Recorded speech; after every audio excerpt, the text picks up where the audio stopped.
प्रणाम। जय गुरुदेव। आइए सुनते हैं वेद मूर्ति तपोनिष्ठ परम पूज्य गुरुदेव पंडित श्रीराम शर्मा आचार्य जी द्वारा लिखित पुस्तक यह अनावश्यक भार अब न बढ़ाएं। प्रकृति ने प्राणी को निरंतर कार्य में व्यस्त रहने के लिए दो ऐसे माध्यम बना दिए हैं जिनके जाल जंजाल में फंसा हुआ निरंतर दौड़ धूप करता रहे और व्यस्तता से घिरा रहे। इनमें एक पेट की भूख। हर प्राणी की शरीर संरचना को देखते हुए उसका पेट रखा है। उसको भरने के लिए मुख का ही आश्रय लेना पड़ता है। हाथ पांव किसी के भी ऐसे नहीं हैं जिनके सहारे वह आवश्यकता पड़ने पर बहुत दिनों काम दे सकने योग्य आहार जमा न कर सके। उसे मुंह से ही हाथों का काम लेना पड़ता है और उसे उदरस्थ करने का भी। इस प्रयोजन के लिए दिन भर यहाँ से वहाँ दौड़ना पड़ता है, क्योंकि जहाँ आहार अर्जित नहीं होता उसे प्राप्त करने के लिए जहाँ तहाँ तलाशने घूमने फिरने के अतिरिक्त और कोई चारा भी नहीं। बड़े पेट को धीरे धीरे भरते और साथ का साथ पचाते रहने में उसके सोने के अतिरिक्त बचा हुआ कार्यकाल पूरा हो जाता है। दूसरे दिन का कार्यकाल आरंभ होते ही फिर उस निमित्त प्रयाण करना पड़ता है। दिवाचर, निशाचर, शाकाहारी, मांसाहारी सभी के लिए प्रकृति का यही क्रम नियत है। इनके उपरांत प्रौढ़ता आते ही जब शक्ति का कुछ संचय और बचाव होने लगता है तो उस पर एक नया फितूर चढ़ता है, यौनाचार का। उसकी विनोद क्रीड़ा कुछ क्षण की ही होती है, पर उत्पादनकर्ता पर, विशेषतया माता पर उसकी भारी जिम्मेदारी चढ़ लेती है। अंडे तथा बच्चे का पेट में रखवाली, प्रजनन व्यथा और उसके उपरांत बालक के समर्थ होने तक उसकी देखभाल, भोजन व्यवस्था आदि। अधिकांश प्राणियों में तो यह गुरुतर भार माता को ही वहन करना पड़ता है। कुछ एक ऐसे भी हैं जो इस कार्य में मादा की सहायता करते हैं। घोंसला बनाने, दाना एकत्रित करने, रखवाली करने का प्रचलन पक्षियों में बहुत करके पाया जाता है। नर समुदाय में हाथी जैसे कुछ ही वर्ग हैं जो शिशु पालन में मादा की सहायता करते हैं, अन्यथा वे विनोद क्रीड़ा में ही थोड़ी सहायता करने के उपरांत पल्ला झाड़कर अलग हो जाते हैं। जो हो मादा ही रही, पर वह कठिन काम ऐसा है जिसमें कम से कम साथी ढूंढने और उसे सहमत करने के लिए, मनोहार करने के लिए सभी को नर प्राणियों की आवश्यकता पड़ती है। बच्चों को बड़ा होने और आत्मरक्षा के लिए अपेक्षाकृत अधिक सतर्कता बरतनी पड़ती है।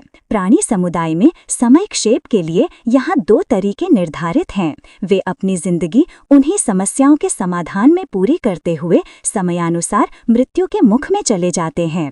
आत्मरक्षा के लिए बचने या आक्रमण करने का तीसरी प्रवृत्ति भी उनकी जीवनचर्या को उलझनों में उलझाए रहती है। मनुष्य की स्थिति इस संदर्भ में अन्य प्राणियों से भिन्न है। उसका बच्चा लंबी अवधि के उपरांत स्वावलंबी बनता है। इस बीच मादा उपार्जन के योग्य नहीं रहती। उसका बहुत सारा समय भी शिशु पोषण में चला जाता है। इसलिए प्रकृति क्रम के अनुसार पिता को भी गर्भिणी और प्रसूता का नहीं, बच्चे के पालन पोषण में बढ़ चढ़कर उत्तरदायित्व निभाना पड़ता है।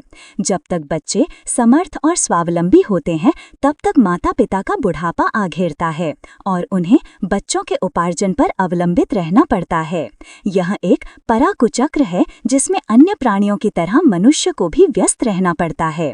इस प्रयास में ही उनका अधिकांश समय बीत जाता है। यदि बच्चों का विकास और आचरण ठीक न हुआ हो तो उनके कारण उन्हें बुढ़ापे में भी चैन नहीं मिलता। देर तक परेशान होते रहने पर जीवन के अंत तक वह समस्या सुलझ नहीं पाती और उन्हीं के निमित्त उन्हें अपना समूचा जीवन खपा देना पड़ता है।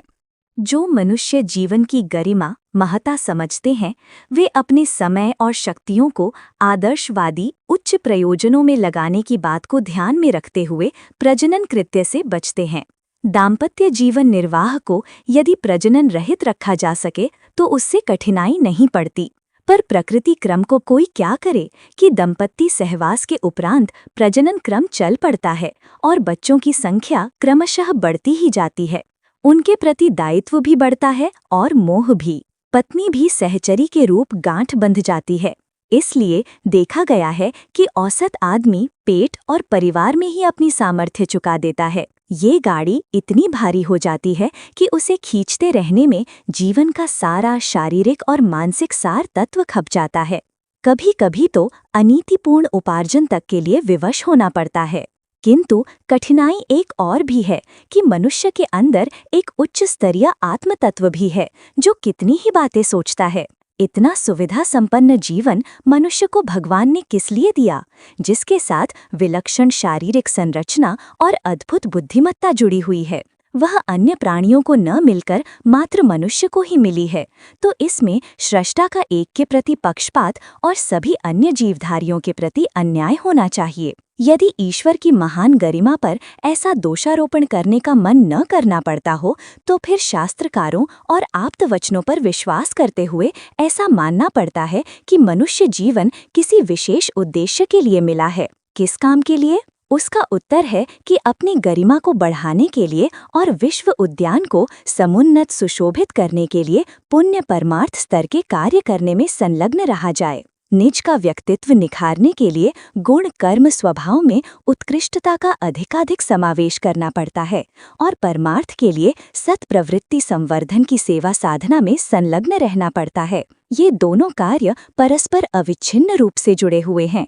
परमार्थ करना उसी के लिए संभव है जिसने अपनी जीवनचर्या पुण्यमय बनाई है। जो पुण्य अर्जित करना चाहता है उसके लिए परमार्थ को प्राण प्रिय बनाकर अपनाना पड़ता है। दोनों को एक दूसरे से पृथक नहीं किया जा सकता। इन परिस्थितियों में व्यक्ति के लिए दोहरी खींचतान खड़ी होती है। शरीर विलास चाहता है, विलासों में यौनाचार प्रमुख है। यौनाचार के साथ जुड़े हुए दायित्व और झंझट इतने अधिक हैं कि उन्हीं में सारा जीवन खप जाता है। फिर पुण्य परमार्थ के लिए न समय बचता है न साधन। इस तथ्य पर जो गंभीरतापूर्वक विचार करते हैं, उनका विकसित अंतरात्मा कहता है कि यौनाचार और उदर पूर्ति के अवसर सभी योनियों में समान रूप से उपलब्ध हैं। मनुष्य जीवन तो ईश्वर का विशेष अनुग्रह और मनुष्य का असाधारण सौभाग्य है। इससे पूर्व भी 84 लाख योनियों में भ्रमण करते हुए एक से एक बढ़कर कष्ट उठाने पड़ेंगे। मुस्लिम ईसाई धर्मों के अनुसार तो महाप्रलय के उपरांत ही मनुष्य जन्म जाने का सुयोग बनता है। दोनों विकल्पों में से किस एक को चुना जाए, इसके लिए अदूरदर्शी विलासिता को और दूरदर्शी महान लक्ष्य की प्राप्ति को महत्व देते रहे हैं। ऋषियों की भी 1-2 संतानें थीं, पर उन्होंने उन्हें छात्रों की तरह सुशिक्षित बनाकर ब्रह्म परंपरा से लेकर पुरोहित परंपरा को जीवित रखने भर का प्रयत्न किया। आज के विलासी यौनाचार और बच्चों को अधिक कमाऊ दैत्य बनाने के लिए एड़ी से चोटी तक का पसीना नहीं बहाया। फलतः उनका संतानोत्पादन भी शिष्य प्रशिक्षण द्वारा धर्म प्रचार की परंपरा का ही एक अंग रहा। कितने ही ऋषियों ने आजन्म ब्रह्मचर्य निभाया, कितने ही गृहस्थ रहते हुए भी प्रजनन का अवसर न आने देने के संबंध में सतर्क रहे। कितनों ने ऋषि कुमारों की वैसी परंपरा स्थापित की जैसी लोमश ऋषि के श्रृंगी ऋषि पुत्र भी थे और शिष्य भी। प्रजनन का अंबार लगा देना उन दिनों भी एक सामाजिक अपराध माना जाता था। रावण जैसों ने इस मर्यादा का उल्लंघन किया। वह ब्राह्मण कुल में पैदा होने पर भी असुर घोषित करते हुए धिक्कारा गया। संभव है अधिक संतान जनने और उन्हें संपन्न बनाने के लिए ही देवताओं और ऋषियों पर अत्याचार किए गए हैं। अन्यान्य कुकर्मों के मूल में भी संभव है यही व्यामोह काम करता रहा हो। उन दिनों वंश चलाने, परलोक में पिंडदान मिलने, बुढ़ापे की लकड़ी सिद्ध होने जैसी मूर्खतापूर्ण बातों की कोई कल्पना ही नहीं करता था, क्योंकि व्यक्तित्व का निजी स्वरूप ही शांति, सद्गति और सुविधाओं को एकमात्र कारण माने जाने की शास्त्रोक्त परंपरा मान्य रहती थी। पुत्र और पुत्री में भी कोई अंतर नहीं माना जाता था। जनक की सीता, दक्ष की सती, हिमाचल की पार्वती, मनु की इला आदि अनेकों कन्याएं पुत्रों से बढ़कर अपने वंश को उज्जवल करती रहीं, जबकि पुलस्त्य मुनि के पौत्र रावण ने सारी वंश परंपरा को बदनाम कर दिया। इन दिनों समय की गति को देखते हुए यदि आगामी 20 वर्षों तक विज्ञजन स्वेच्छापूर्वक संतानोत्पादन न करने का व्रत निभाएं, तो यह सहृदयता और समझदारी की बात होगी।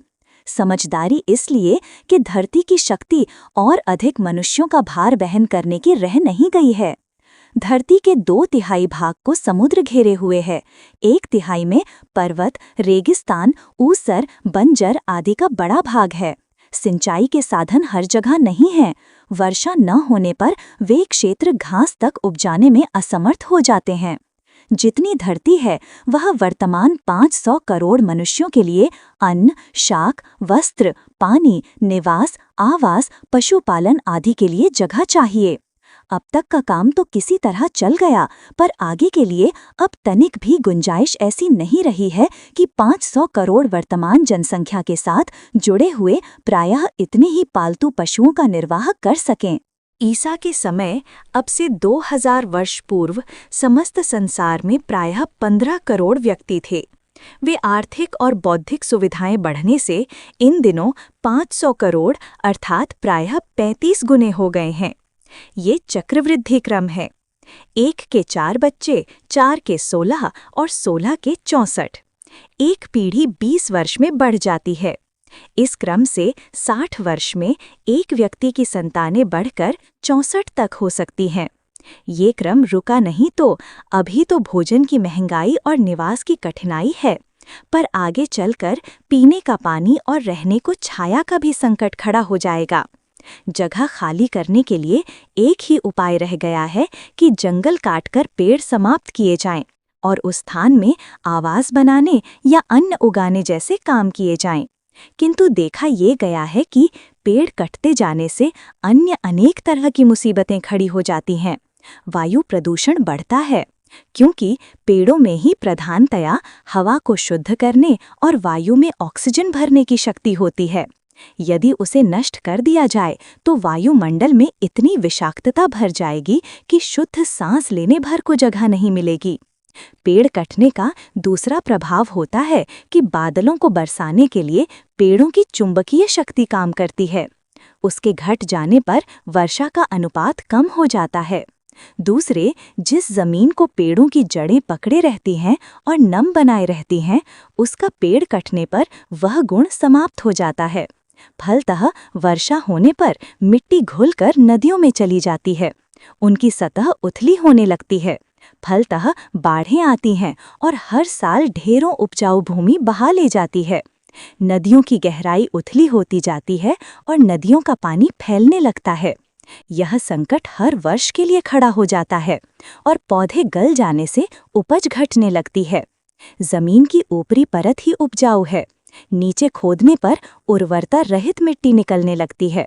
ऊपर की परत धुल जाने का परिणाम ये होता है कि जमीन रेगिस्तान बनती जाती है। पिछली 1 शताब्दी में रेगिस्तान का विस्तार प्रायः दूना हो गया है। इसका परिणाम ये हुआ है कि वहाँ पेड़ तक नहीं रहे और जगह ऐसी हो गई जिसमें मनुष्य तो क्या, पशु पक्षी भी निवास कर सकने की स्थिति में नहीं रहे। ये सब पेड़ कटने, वन घटने के दुष्परिणाम हैं। यही घटनाक्रम बढ़ता रहा तो नई जमीन प्राप्त कर सकना तो दूर, जो पुरानी है वह भी हाथ से छिन जाएगी। अधिक उत्पादन की दृष्टि से खेतों को थोड़े समय भी विश्राम न लेने दिया जाए और एक के बाद दूसरी फसल उगाई जाने लगे तो भी पैदावार का अनुपात घटेगा और गुणों की दृष्टि से भी घटियापन बढ़ेगा, जिसको खाने वाले मनुष्य और पशु दुर्बल होते जाएंगे और वे उतना श्रम न कर सकेंगे जितना कि करते रहेंगे। दुर्बल भूमि में उपजे पेड़ पौधे फसल के कीड़ों से ग्रसित होते जाते हैं और उन्हें मारने के लिए विषैले कीटनाशकों का प्रयोग करना पड़ता है। वह सब भी घूम फिरकर मनुष्यों के ही पेट में पहुंचता है और स्पष्टतः जीवनी शक्ति घटती है। यह भी एक प्रकार का संकट ही है, जिसके कारण मनुष्य दुर्बल होता और बीमार पड़ता जाता है। बीमार स्वयं कष्ट पाता है, संबंधियों को परिचर्या में घेरता है और दवा दारू में पैसा खर्च कराता है सो अलग। फिर एक की बीमारी दूसरे को छूत की तरह तो लगती ही है। ये सब कठिनाई दुर्बल स्तर के आहार का प्रतिफल है, जिसे कुपोषण भी कहा जाता है। आज असंख्य व्यक्ति कुपोषण के शिकार होकर दुर्बल होते और बीमार पड़ते हैं। यह कुपोषण आसमान से नहीं टपकता, यह दुर्बल भूमि से उत्पन्न हुए दुर्बल अनाज का ही प्रतिफल है। जनसंख्या वृद्धि के व्यापक दुष्परिणाम ऐसे हैं जो समूचे संसार को, समूचे समाज को हिलाकर रख देते हैं। व्यक्तिगत रूप से उसके जो प्रभाव पड़ते हैं वे तो और भी स्पष्ट हैं, उन्हें हाथों हाथ देखा जा सकता है। छोटी आयु में विवाह हो जाने के परिणाम स्वरूप जल्दी जल्दी बच्चे होने लगते हैं। प्रत्येक प्रसव में जननी के स्वास्थ्य पर असाधारण दबाव पड़ता है। उदरस्थ भ्रूण की पोषण माता के शरीर से मिलता है। जननी का शरीर स्वयं दुर्बल हो तो वह उसी में से कटौती करके भ्रूण को रक्त मांस देती है। इससे उसका अपना स्वास्थ्य गड़बड़ा जाता है और बालक भी समुचित पोषण के अभाव में दुर्बल पैदा होता है और वह आरंभिक दुर्बलता आजीवन उसे कमजोर बनाए रहती है। माता को जल्दी बच्चे जनने पड़ें और उसे महंगा पौष्टिक भोजन तथा समुचित विश्राम न मिले तो उसकी दुर्बलता प्रसव का असह्य कष्ट सहने के उपरांत भी बनी रहती है। बच्चे को दूध पिलाना पड़ता है, इससे भी माता के शरीर के पोषण तत्वों का ही क्षय होता है। हर बच्चे के बीच कम से कम 3 वर्ष का अंतर होना चाहिए ताकि पिछले बच्चे का दूध पीना छूट जाए और वह नए बच्चे के लिए आवश्यक जीवनी शक्ति उत्पन्न कर ले। पर देखा ये जाता है कि पिछला बच्चा शारीरिक दृष्टि से स्वावलंबी होने से पहले ही नारी के गर्भ में दूसरा बच्चा आ जाता है। इसका परिणाम 3 गुना होता है। पहला बच्चा अच्छी तरह चल नहीं पाता, नारी उसके दायित्वों को पूरा नहीं कर पाती कि पेट में आए नए बच्चे को उसी दुर्बल शरीर में से बड़ी मात्रा में बहुमूल्य भाग काटकर उदरस्थ बच्चे को देना पाता है। हर प्रसव कितना कष्टकारक होता है, इसे भुक्तभोगी ही जानते हैं। प्रसव निवृत्ति को नया जन्म माना जाता है। जल्दी अधिक संख्या में जिन्हें प्रसव संकट सहने पड़ते हैं, वे भले ही बाहर से उनकी चमड़ी और मांस थोड़ा चेहरे पर ही बचा रहे, पर भीतर से खोखली हो जाती हैं। उसी कोल्हू में पिसते हुए उन्हें जननेंद्रिय संबंधी ऐसी बीमारियां लग जाती हैं जिन्हें न तो वे संकोचवश घरवालों से कह पाती हैं और न उनका इलाज ही ठीक तरह हो पाता है। बीमारियां, दुर्बलता, बच्चे, घर का कामकाज, इस पर भी यौनाचार का दबाव, इन सब मुसीबतों की चक्की में पिसते हुए वह उठती उम्र में ही बूढ़ी हो जाती हैं और फिर वे इस योग्य नहीं रहती कि घर की गाड़ी को किसी तरह धकेलते रहने के उपरांत भी कुछ ऐसा कर सकें जिससे उनका कहने योग्य पुरुषार्थ कहा जा सके। पत्नी की ऐसी दुर्दशा बना देना उस पति नामधारी की व्यवहारिक शत्रुता है, जो अपने मतलब के लिए जब तब मीठे वचन बोलकर उसे रिझाने का झूठा प्रयत्न करता रहता है। यदि प्यार से पत्नी को कसौटी पर कसा जाए तो इसके लिए सीधी कसौटी यह है कि उसने पत्नी को प्रसव उत्पीड़न के संकट में कितनी कम बार डाला। बूढ़े पुराने सड़े गले लोगों का ये कथन सर्वथा बेतुका है कि बहू को ब्याह आए इतने दिन हो गए पर अभी बच्चा नहीं हुआ। वे बात बहुत पुरानी है, जब जंगल और खेत ढेरों थे। उन्हें कमाने और रखाने के लिए घर का बड़ा कुटुंब चाहिए। संभवतः उन्हीं दिनों घर में अधिक बच्चे पैदा करना सौभाग्य माना जाता रहा होगा और उन्हीं दिनों वंश चलाने, पिंडदान मिलने जैसी बेतुकी बातें मूढ़ मान्यताओं के रूप में चल पड़ी होंगी। पर आज की स्थिति तो सर्वदा विपरीत है। उस जमाने में घर में ढेरों दुधारू पशु रहते थे और उसमें बच्चों को ही नहीं बड़ों को भी समुचित दूध घी मिल जाता था। पर अब तो सब चीजें मिलावटी और नकली होने के साथ साथ महंगी भी हैं कि उन्हें खरीद सकना हर किसी के बस की बात नहीं है। आज हर दैनिक उपयोग की वस्तुएं इतनी महंगी हैं कि छोटे बच्चे के पोषण पर भी बड़े आदमी के बराबर खर्च आता है। पढ़ाई की फीस, किताबें, कॉपियां, ड्रेस आदि सब मिलाकर इतना बोझिल बैठती हैं कि प्राथमिक शिक्षा से आगे बढ़कर पढ़ा सकना हर किसी के बस की बात नहीं है। फिर स्कूलों की पढ़ाई जिस उपेक्षा पूर्वक होती है, उसे देखते हुए ट्यूशन लगाने पर ही बच्चे के अच्छे नंबरों से पास होने की आशा बंधती है। कॉलेज की पढ़ाई तक पहुंचते पहुंचते बोर्डिंग खर्च समेत वो खर्च 4-500 तक जा पहुंचता है। जिसके 4 बच्चे पढ़ने लायक हो गए, वो ऊंची शिक्षा किस तरह दिला पाएं? वयस्क होते ही शादी करनी पड़ती है। लड़की वाले के तो एक शादी में ही प्याले बर्तन बिक जाते हैं। लड़के वाले भी नफे में नहीं आता है। लुटने वाला काट कबाड़ तो घर में भर जाता है, किंतु जेवर, कपड़े, प्रदर्शन, बारात, प्रीति भोज आदि में जो खर्च पड़ता है वो लगभग बेटी वाले के जितना ही जा बैठता है। बच्चों की शादी भी इतनी ही भारी पड़ती है जितनी पढ़ाई। इसके बाद भी उनके स्वावलंबन का प्रश्न रह जाता है। भाई भाई मिलकर कदाचित ही कोई व्यवसाय कर पाते हों। नौकरियों में आए दिन ट्रांसफर होते रहते हैं और उसमें मित्रता, पड़ोसी का तो कुछ तुक बैठ ही नहीं पाता। साथ ही बच्चों की पढ़ाई में भी भारी व्यवधान पड़ता है। मकान किराया, बिजली आदि का खर्च चुकाने के उपरांत तो नौकरी के पैसों में से कुछ बचता ही नहीं। ऐसी दशा में वयस्क बच्चों के स्वावलंबन का ताना बाना भी पिता को ही बुनना पड़ता है। लड़की का विवाह तब हुआ समझा जाता है जब वो अपना घर संभाल ले। इस बीच इसमें तरह तरह के व्यवधान आते हैं। बहुत करने पर भी आशंका यही बनी रहती है कि लड़की अपने घर ही न लौट आए या किसी दबाव विग्रह में अपनी जान ही न गंवा बैठे। कई बार लड़के ही ऊंची शिक्षा प्राप्त लड़कियों को गृहस्थ संबंधी जानकारी के अभाव में तलाक की धमकी हर घड़ी देते रहते हैं। 2 स्थानों पर दूर दूर नौकरियां करने वाले तो एक प्रकार से आरंभ से ही आधी तलाक की स्थिति में रहते हैं। उठती आयु के बच्चे आवेश, आतुरता, उद्दंडता, अनुशासनहीनता, कुसंग, दुर्व्यसन जैसी बुराइयों में फंसने लगते हैं तो वे स्वयं परेशान नहीं होते, परिवार को भी अनेक चिंताओं और झंझटों में फंसाते हैं। वो समय तो बहुत पीछे रह गया जब बच्चे माँ के प्रति कृतज्ञ रहते थे और उनकी सेवा सहायता में तत्परता दिखाते थे। अब तो शरीर से अशक्त होने की स्थिति में उन्हें संतान के साथ भारभूत होकर ही काटने पड़ते हैं। चाहा यही जाता है कि इनसे जितना जल्दी पीछा छूटे उतना ही अच्छा। बच्चे उत्पन्न करने के व्यवसाय में आदि से अंत तक घाटा ही घाटा है। जो उससे किसी प्रकार के लाभ की अपेक्षा करते हैं वे मूर्खों की श्रेणी में रहते हैं और समय की बदली हुई परिस्थितियों को नहीं पहचानते। माता को स्वास्थ्य गंवाना पड़ता है, पिता पर अर्थ संकट राहु केतु की तरह चढ़ता चला आता है। बच्चे का भविष्य अंधकारमय बनता है क्योंकि उन्हें खुले वातावरण में रहने तक का अवसर नहीं मिलता। पिंजड़े जैसी कोठरी में ही कैद रहते हैं। बाहर कहीं निकल करके भी जावें तो वे आवारा साथियों के साथ गाली गलौच से लेकर गंदगी और असभ्यता के अनेकों दोष दुर्गुण बटोर लाते हैं, जो कुछ ही समय बाद अभिभावकों की बदनामी परेशानी का कारण बनते हैं। गरीबों के लिए तो बच्चे पैदा करना व्यर्थ है। यह तो हाथी पालने जैसा व्यसन है। जिनके पास उतनी ज्यादा सुविधाएं हों उन्हीं को बच्चे पैदा करने और बढ़ाने की बात सोचनी चाहिए। दुर्भाग्य से अभी भी यह मान्यता जीवित है कि लड़कियां पराये घर का कूड़ा और लड़के अपने आंगन के कल्प वृक्ष होते हैं, जबकि बात ठीक उल्टी है।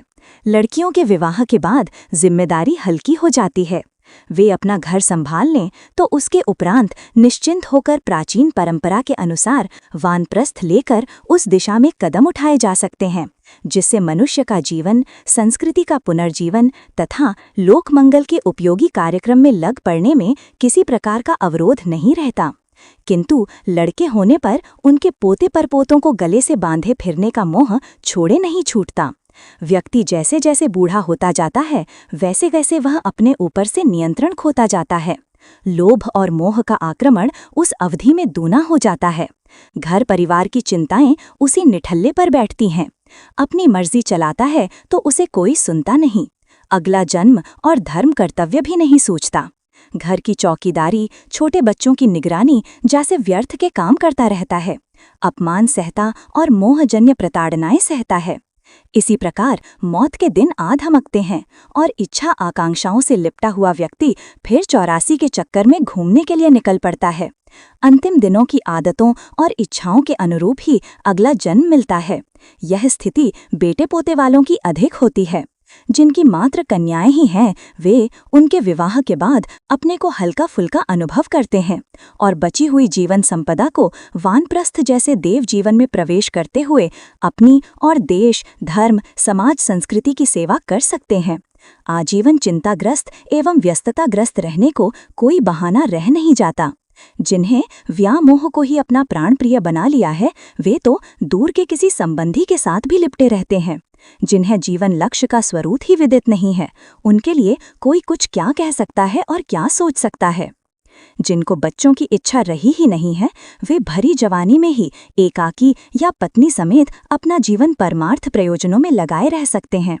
पत्नी यदि विचारशील हो तो वह परमार्थ कार्यों में बाधक नहीं, सहायक ही हो सकती है। वासना पर नियंत्रण न हो सके तो आधुनिक गर्भ निरोधक साधनों का उपयोग करते हुए भी बच्चों का जंजाल बुनने की अपेक्षा उस मार्ग को अपनाने में भी कोई अनर्थ नहीं करते। गर्भ निरोध के अब तक के विदित प्रयासों में सबसे सरल और निश्चित तरीका यह है कि वीर्यपात योनि के भीतर नहीं बाहर किया जाए। इतनी भर सावधानी बरतने से कोई जोड़ा ब्रह्मचर्य न निभा पाने पर भी इस उपाय से वही सुविधा अर्जित कर सकता है जिसमें दाम्पत्य जीवन की सुविधा तो उठाई जा सकती है, किंतु शिशु जनन, जिसे आज के समय में समाजद्रोह या देशद्रोह की संज्ञा दी जा सकती है, उससे बचा जा सकता है। यह स्तर अपना लेने पर न नौकरी ढूंढने की जरूरत है, न कृषि व्यवसाय आदि करने की। उनके लिए सीधा तरीका यह है कि विनिर्मित प्रज्ञापीठों में से किसी को चुनने और वहां रहकर लोकमानस के पुण्य प्रयास में जीवन का शेष समय सार्थक करें। ऐसे सेवाभावियों साधु ब्राह्मण परंपरा का निर्वाह करने वालों के लिए निवास या निर्वाह की कहीं भी कठिनाई नहीं पड़ेगी। किसी भी सुनसान पड़े देवालय में निवास करते हुए उनके प्रस्तुत मरण काल को नवजीवन में परिवर्तित कर सकते हैं। कर्मठता शेष हो तो शांतिकुंज हरिद्वार में भी उनका सदा स्वागत रहेगा। देश सेवा का सर्वोत्तम तरीका वानप्रस्थ परंपरा को पुनर्जीवित करना है। पत्नी महिला समाज में काम करती रह सकती है और पुरुष वर्ग में प्राण चेतना फूंकता रह सकता है। जीवन भर साथ रहने वाले बुढ़ापे में बिछुड़े ऐसी कोई अनिवार्यता नहीं है। शारीरिक अशक्तता की मिलजुल कर पूर्ति कर सकते हैं, हारी बीमारी में साथ दे सकते हैं और साथ रहने में कोई असुविधा न होने पर भी बिछुड़ने की व्यथा सहनी जैसी कोई शास्त्रीय रोग या व्यावहारिक कठिनाई भी नहीं है। संतानोत्पादन को समाजद्रोह देशद्रोह की संज्ञा इसलिए दी गई है कि उस प्रयास के फलस्वरूप व्यास द्वारा शुकदेव उत्पन्न किए जैसा पितृ ऋण चुकाने की बात तो किसी के ध्यान में रहती नहीं कि शंकराचार्य चाणक्य जैसी संतति का निर्माण करने के लिए गर्भाधान से पूर्व ही प्रयत्न आरंभ कर दें और बच्चे में उच्च स्तरीय संस्कार भरें। होता यही है कि सांसारिक प्रचलन और वातावरण के अनुसार स्वार्थी और विलासी बच्चे ही बन पाते हैं। वे नागरिक कर्तव्य और समाज निष्ठा की अनिवार्यता तक को तो समझते नहीं। देश के अभ्युत्थान में अपने आप को समर्पित क्या करेंगे? स्वार्थी और चालाकों से दुनिया अभी भी भरी पड़ी है। उसी वर्ग के और सदस्य उत्पन्न कर दिए जाएं तो उनके पाप का एक अंश उनके हिस्से में भी आ जाता है जिन्होंने इस प्रकार के विष वृक्षों का उत्पादन किया। कहा जाता है कि शिष्य और पुत्र के सत्कर्मों का एक अंश अध्यापक या अभिभावकों को भी मिलता है। इस तरह का विश्वास करने वालों को अपनी मान्यताओं में एक तथ्य और भी जोड़ना चाहिए कि यदि वे दुष्ट या भ्रष्ट निकले तो उनके द्वारा किए हुए पापों का दुष्परिणाम उन अध्यापकों को भी भुगतना पड़ेगा। इन दिनों का भरण पोषण या शिक्षण वातावरण किस स्तर की नई पीढ़ियां उत्पन्न कर रहा है, ये किसी से छिपा नहीं है। जनसंख्या वृद्धि का सांसारिक दृष्टि से सीधा अर्थ यह है कि यह नया बालक पुराने वृद्ध असहायों से मुख का ग्रास छीनता है। उत्पादन बढ़ने की सीमा का अब अंत ही समझना चाहिए। रासायनिक खादों के सहारे पृथ्वी का कुछ दिनों दोहन तो किया जा सकता है, पर उसकी मौलिक उर्वरता नहीं बढ़ाई जा सकती। रासायनिक कुचक्र में अमेरिका ने अपने देश की लाखों हेक्टेयर जमीन बांझ बना दी। भूमि में उर्वरता असीम नहीं है, वह एक सीमा तक ही उत्पादन कर सकती है। नए आगंतुकों को जो पुराना है उसी में से हिस्सा बटाना पड़ेगा। स्वयं पेट भरेंगे तो किन्हीं दूसरों को भूखा रहने के लिए विवश करेंगे। स्वयं खाएंगे तो दूसरों के मुंह का ग्रास छीनेंगे। इस प्रकार संसार में दरिद्रता बढ़ेगी ही, पिछड़ापन का अनुपात अधिक ही व्यापक बनेगा। प्रकृति का नियम है कि यदि किन्हीं प्राणियों की संख्या अतिशय बढ़ती है तो उन पर आसमान से विपत्ति उतरती है और उसके फलस्वरूप वो बढ़ा हुआ जंजाल किसी न किसी आकस्मिक विपत्ति का ग्रास बन जाता है। बीमारियां फैलती हैं, भूखे मरते हैं, आवेश में आकर आपस में लड़ते या आत्महत्या करते हैं। प्रकृति अपनी अनावश्यक उत्पादन को ऐसे ही समेट लेती है। एक बार ऑस्ट्रेलिया में खरगोश अत्यधिक बढ़े तो वे सामूहिक आत्महत्या के लिए आवेशग्रस्त होकर समुद्र में कूद पड़े। विशेष प्रकार की महामारियां आ धमकती हैं। यादव दल की तरह आपस में ही लड़ मरते हैं। दुर्भिक्ष, भूकंप, अतिवृष्टि, अनावृष्टि जैसे संकट आते हैं और उन्हें ठिकाने लगा देते हैं। मक्खी, मच्छर, मछली आदि अंधाधुंध अंडे देने के लिए बदनाम हैं, पर उनका अधिकांश भाग आपत्तिग्रस्त होकर मौत के मुंह में चला जाता है। ये नियम मनुष्य पर भी लागू होकर रहता है। जब भी जिस क्षेत्र में भी उसकी अतिशय वृद्धि हुई है वहां उन पर भी ऐसा ही विपत्ति वज्र टूटता रहता है। घिचपिच का आवेश एक प्रकार के उन्माद के रूप में उभरता है और वो युद्धों, महायुद्धों, आक्रमणों, रोगों का रूप धारण करके बढ़ी हुई जनसंख्या को अपनी झोले में भर ले जाता है। अच्छा हो हम समय रहते चेतें और विपत्तियों को बुलावा देने से संतति परिसीमन की बात को गले उतारें। जिन्हें बच्चों की विशेष ममता है, वे अनाथ, असहायों के बालकों को गोद लेकर सैकड़ों हजारों के अभिभावक धर्मपिता बन सकते हैं और वात्सल्य का लाभ उठाते हुए अगणित बिलखते हुए को नव जीवन प्रदान कर सकते हैं।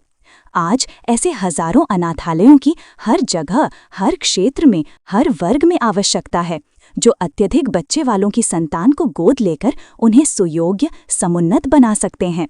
विपत्ति तब आती है जब वंश चलाने के लिए, घर का दीपक बनाने के लिए, बुढ़ापे में उनकी कमाई खाने के लिए, स्वर्ग में पिंड दान प्राप्त करने के लिए, अपनी बनी कमाई को हराम में खाने के लिए उत्तराधिकारी ढूंढे जाते हैं।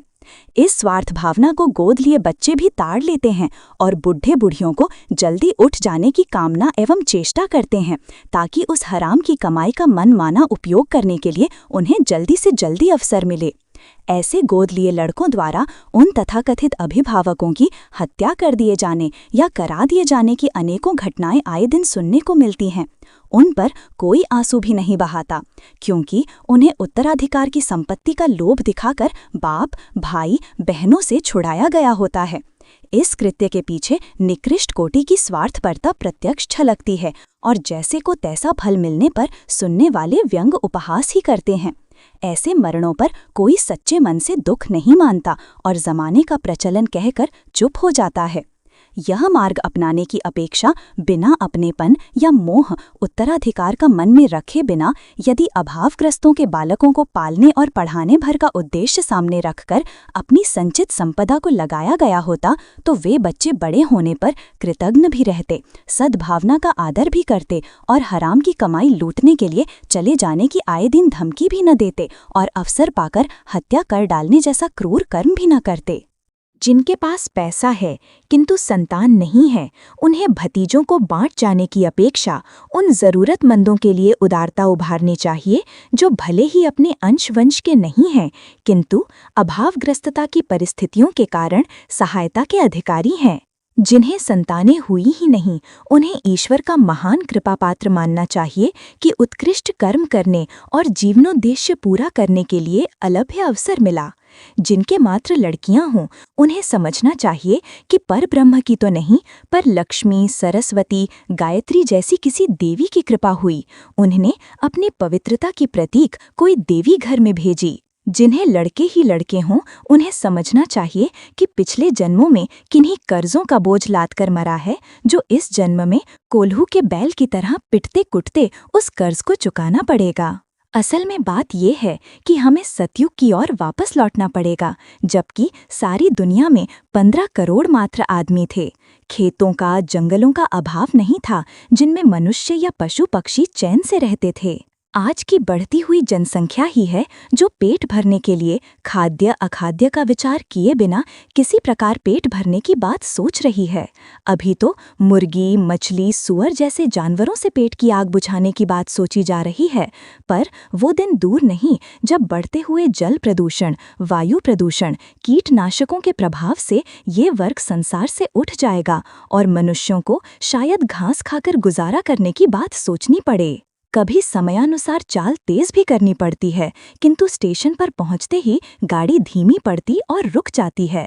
अब संतानोत्पादन की चाल को धीमा करना और रोकना है। ये इन दिनों अच्छी तरह गांठ बांध लेना चाहिए कि जो संतानोत्पादन की चाल को रोकेगा नहीं, उसे निजी जीवन में अनेकानेक कठिनाइयों का सामना करना पड़ेगा, मूर्ख और अनाड़ी कहा जाएगा। इतना ही नहीं, वह अपने साथ ही समूचे समाज का अहित करेगा। शिक्षा संवर्धन और गरीबी उन्मूलन के सरकारी प्रयत्न चल रहे हैं। उनमें प्रगति के आंकड़े भी बताते हैं कि काम बहुत हुआ, किंतु पिछली बार से जब तुलना की जाती है तो प्रतीत होता है कि अशिक्षितों और दरिद्रों का अनुपात घटा नहीं, बढ़ा ही है। कारण यह कि प्रगति प्रयत्नों की तुलना में जनसंख्या कहीं अधिक बढ़ जाती है। सारा विश्व अपना परिवार है। अगले दिनों वसुधैव कुटुंबकम के आदर्श को मान्यता मिलेगी।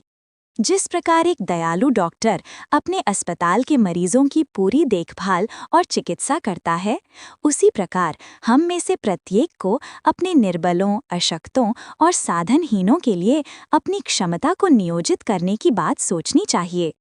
इन दिनों अधिकांश लोग बौद्धिक और भावनात्मक दृष्टि से कहीं अधिक गए गुजरे हैं।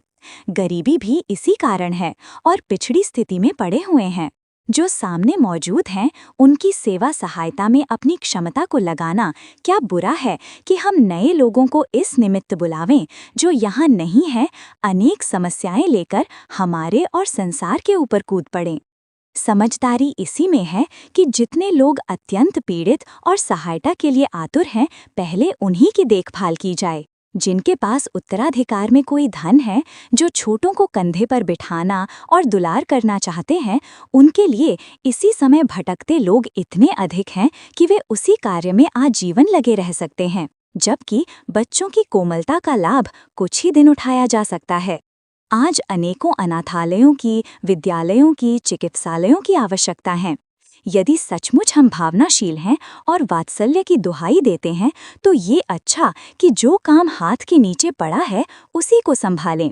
ये पुकार ना करें कि हमारे पास सेवा करने के लिए, दुलारने के लिए बच्चे नहीं हैं। उन्हें तो जितनी अधिक संख्या में जो चाहता हो वो तत्काल अपने इर्द गिर्द से ही एकत्रित कर सकता है। अपने पराये का भेदभाव करने से बात कुछ बनती नहीं। सभी अपने और सभी पराये। अपनी संतान को पोसने से तो किसी को परोपकार बताने की आवश्यकता नहीं। या तो सभी अपने हैं या सभी बिराने। मन की चौड़ाई इतनी होनी चाहिए कि जिसमें अपने पराये सभी समा सकें। जो लोग दरवाजे पर भूखे चिल्ला रहे हैं, उन्हें दुत्कार कर ऐसे लोगों को बुलाते ढूंढते फिरा जाए जो अभी हैं ही नहीं, जिन्हें बुलाने के लिए नए कष्ट उठाने और नए दायित्व उठाने पड़ेंगे। अपने को, अपनी पत्नी को जोखिम में डालना पड़ेगा। ऐसी स्थिति में मोहग्रस्त ही कहलाएंगे, जबकि अन्य माताओं के उदर से पैदा हुए बालकों को शिक्षित और सुयोग्य बनाने में हमें पुण्यात्मा और परमार्थी कहा जाएगा। सबसे बड़ा काम है ज्ञान दान। उस एक का ही वितरण जिन छोटे बड़ों में किया जाए, उन सभी का कल्याण होता है। यदि व्यक्तिगत प्रगति और सेवा साधना की दृष्टि से देखा जाए, तो सीमित परिवार वाले नर नारियों में ही इसके योग्य समय या साधन बचते हैं, जो उनके माध्यम से बड़ा काम कर सकें, बड़े कदम उठा सकें। जिनके पास ढेरों बच्चों की जिम्मेदारी है, वे उनका भार वहन करने में ही अपनी जिम्मेदारी और क्षमता खपा देते हैं। इतने पर भी वो प्रयोजन पूरा नहीं होता। बच्चे भी कहते हैं और पड़ोसी संबंधी भी कि यदि इतने बच्चों को सुयोग्य बनाने की सामर्थ्य ही नहीं थी, तो उन्हें पैदा ही क्यों किया। इसके उत्तर में अपनी प्रारंभिक मूर्खता ही याद आती है और मानना पड़ता है कि समय रहते चेते होते तो इतना स्वार्थी और इतना कष्ट साध्य, इतनी बदनामी से भरा जीवन क्यों जीना पड़ता। समय निकल जाने पर मात्र पछतावा ही हाथ रह जाता है और जीवन भर बच्चे के लिए ही हाय हाय करके और चिंता समस्याओं में घुलते मारते रहना पड़ता है। सिवाय सड़े दिमाग की उपज और अपनी कौतूहलग्रस्त मूर्खता के सिवाय कोई समझदार ये सलाह किसी को नहीं दे सकता कि जब दुनिया विनाश के कगार पर खड़ी है, अन्न जल व हवा में जहर ही जहर भरा है, वातावरण विषाक्त हो रहा है, आर्थिक तंगी के रहते किसी प्रकार मुश्किल से ही दिन कटते हैं, तो नए बच्चे पैदा करने का संकट सिर पर लादा जाए। अपने को गरीबी में, पत्नी को बीमारी में, बच्चों को कठिनाई में और समूचे समाज को संकट में डाला जाए। काम निर्दोष दिखते हुए भी उसके परिणाम ये बताते हैं कि ये निर्दोष नहीं है। इसके आगे पीछे अनेकानेक संकट और विग्रह रह सकते हैं। इन्हीं दुष्परिणामों को देखते हुए इसी कृत्य को पाप की संज्ञा दी जाती है। समझदारी साथ दे तो उसका सत्परामर्श एक ही हो सकता है कि अपने जैसे कुछ शरीर मिले हैं, उन्हें देर तक काम करते रहने और कुछ प्रशंसनीय पुरुषार्थ करने के लिए जीवित रहने दिया जाए। शास्त्रकार का कथन है, मरणम बिंदुपातेन जीवनम बिंदुधारणात्, अर्थात वीर्यपात मृत्यु है और ब्रह्मचर्य पालन जीवन। इस कथन के पीछे यौन ब्रह्मचर्य की महिमा का यशगान किया है। ये अपना स्वतंत्र विधान है। उसमें शारीरिक ही नहीं, बौद्धिक समर्थता का भी प्रतिपादन है। भीष्म पितामह, हनुमान, दयानंद, विवेकानंद आदि ने ब्रह्मचर्य के सहारे ही अपनी असाधारण शक्ति सामर्थ्य का अभिवर्धन किया था। वो बन पड़े तो कहना ही क्या, पर इतना न बन पड़े तो संतानोत्पादन रहित दाम्पत्य जीवन भी अपने आप में इतनी बड़ी समझदारी का कृत्य है जिससे पुरुष से भी अधिक स्त्री का भी हित है। पुरुष पर तो प्रधानतया अर्थ उपार्जन का ही अतिरिक्त भार आता है। स्त्री तो अपने रूप, यौवन, स्वास्थ्य और जीवन संकट में से गुजरती है। इसलिए संसार भर के विज्ञजन जनसंख्या की दृष्टि से, पृथ्वी के छोटी पड़ती जाने की दृष्टि से और न्याय समर्थक नारी के ऊपर इस असाधारण अत्याचार के विरुद्ध आवाज उठाने की दृष्टि से भी ये आवाज उठाते हैं कि जिस प्रकार संभव हो सके उस प्रकार प्रजनन रोका जाए, संयम से भी, कृत्रिम उपकरणों से भी और सर्वसुलभ योनि से वीर्यपात बाहर करके भी। इस संकट से बचा जाए जिसे अणु युद्ध जितना भयंकर कहा जा सकता है। अणु युद्ध की विभीषिका का वर्णन होता रहता है कि यदि अणु युद्ध हुआ तो जीतेगा कोई नहीं, मरेगी सारी दुनिया। इसी स्तर का दूसरा शीत युद्ध है कि यदि बहुप्रजनन न रुका तो धरती पर मनुष्यों के लिए स्थान मिलना तो दूर, चलने फिरने के लिए जगह मिलना भी मुश्किल हो जाएगा और उनके मल मूत्र की सफाई करना तक संभव न रहेगा। 21वीं सदी के सुनहरे स्वप्न वाले ये भी कहते हैं कि वैज्ञानिक प्रगति के कारण अगले दिनों भंडार भर जाएंगे। यदि युद्ध न हुआ और अणु आयुधों का प्रयोग किसी प्रकार रोका भी जा सका तो जनसंख्या की दृष्टि से भी भयंकर विपत्ति रहेगी, जिनके कारण आर्थिक साधन जुटा लेने पर भी आवास निर्वाह का, सफाई का, पेयजल का, शुद्ध वायु का संकट इतना बड़ा होगा कि जिस पर नियंत्रण प्राप्त कर सकना मनुष्य के हाथ में किसी भी प्रकार न रहेगा और दैवीय विपत्तियां टूट टूट कर बढ़े हुए जन समुदाय को अकाल मृत्यु के लिए बाधित करेंगी। बढ़ते हुए प्रदूषण और विकिरण का संकट भी बढ़ा चढ़ा बताया जाता है कि इनके कारण बढ़ी हुई विषाक्तता मनुष्य को इस पृथ्वी पर जीवित न रहने देगी। ये स्मरण रहने योग्य बात है कि विकिरण भले ही अणु परीक्षण से बढ़ता हो, पर प्रदूषण तो बहुतों की बढ़ी हुई आवश्यकता को पूरा करने के लिए विशालकाय उद्योगों और द्रुतगामी वाहनों से ही बढ़ता है। इन विचित्र निर्माणों के लिए पृथ्वी का गहरा धरातल खोद और तलाश लिया गया है। धातुओं, खनिजों, तेलों के भंडार, कोयला आदि अनंत गहराई तक से ढूंढ निकाले गए हैं और उनके अत्यधिक उपयोग ने न केवल वातावरण बिगाड़ा है वरन भूगर्भ पर भी संकट उड़ेला है। ज्वालामुखी विस्फोटों और भूकंपों की श्रृंखला निरंतर बढ़ते जाने का एक बड़ा कारण है कि मनुष्य विभिन्न प्रकार के यंत्र उपकरणों के लिए धरती की काफी गहरी परतों को खोखली किए देता है और पोले भाग में होकर गुजरने वाले हवा और पानी के स्रोत ये संकट उत्पन्न कर रहे हैं। वायुयानों की भगदड़, उपग्रह, राकेटों की बढ़ती हुई हलचल भी आकाश को इस योग्य नहीं रहने दे रही है कि उसमें से सही स्तर की सांस लेना संभव हो। अंतरिक्ष टूटे फूटे राकेटों से धीरे धीरे कबाड़ियों का गोदाम बनता जा रहा है। ये स्थिति निश्चित है कि स्थिति यही बनी रही तो विषैला पानी बादलों से वर्षा किया करेगा और उससे जल जंतुओं तथा पेड़ पौधों को भयावह संकट उत्पन्न होगा। ये सारे संकट मिलकर भी अणु युद्ध से उत्पन्न होने वाली विभीषिकाओं से कोई कम त्रास मनुष्य को नहीं होगा। वृक्ष वनस्पतियों की कमी और मनुष्य की भरमारी एक प्रकार का हानिकारक मानसिक उन्माद उत्पन्न करता है। उसके कारण मनुष्य अपना असली संतुलन गवा बैठता है और ऐसे हानिकारक कृत्य करने लगता है जिसे अनाचारों की बाढ़ कह सकते हैं। इन सब का परिणाम ये होता है कि जन समुदाय के बीच स्नेह सौजन्य तो टिकता नहीं, उल्टे दोषारोपण, छिद्रान्वेषण, अभक्ष भक्षण, नशा सेव, व्यभिचार जैसे दुर्व्यसनों की बाढ़ आती है और उनके कारण भी मनुष्य का व्यक्तित्व खतरे में पड़ता है। पृथ्वी का वजन उल्का पिंडों के आकाशीय धूलि कणों से गिरने से भी बढ़ता है। फिर मनुष्य जन्म से लेकर मरने तक जिस प्रकार जीवन यापन करता है उस हिसाब से भी धरती का बोझ बढ़ता है। इस बढ़े हुए भार से पृथ्वी की घूर्णन तथा पृथ्वी की कक्षा में अंतर आ सकता है और ऐसा संकट खड़ा हो सकता है कि धरती अपनी उपयोगी कक्षा को छोड़कर किसी ऐसे रास्ते चल पड़े जहां उसकी चंद्रमा, शनि, प्लूटो जैसी विचित्र स्थिति उत्पन्न हो जाती और शीतपात का असंतुलन उत्पन्न हो जाने से ही मनुष्यों का रहना उस पर संभव न रहे। विज्ञान की हर शाखा के जानकार अपने अपने अनुसंधानों और आंकड़ों को प्रस्तुत करते हुए यही निष्कर्ष निकालते हैं कि मनुष्यों का बढ़ता हुआ संकट अगले दिनों ऐसे विग्रह खड़े करेगा जिसका समाधान किसी प्रकार संभव ही न रहे। अच्छा यही है कि संतानोत्पादन पर जैसे भी बने वैसे नियंत्रण लगाया जाए और महाविनाश से बचा जाए। जय गुरुदेव।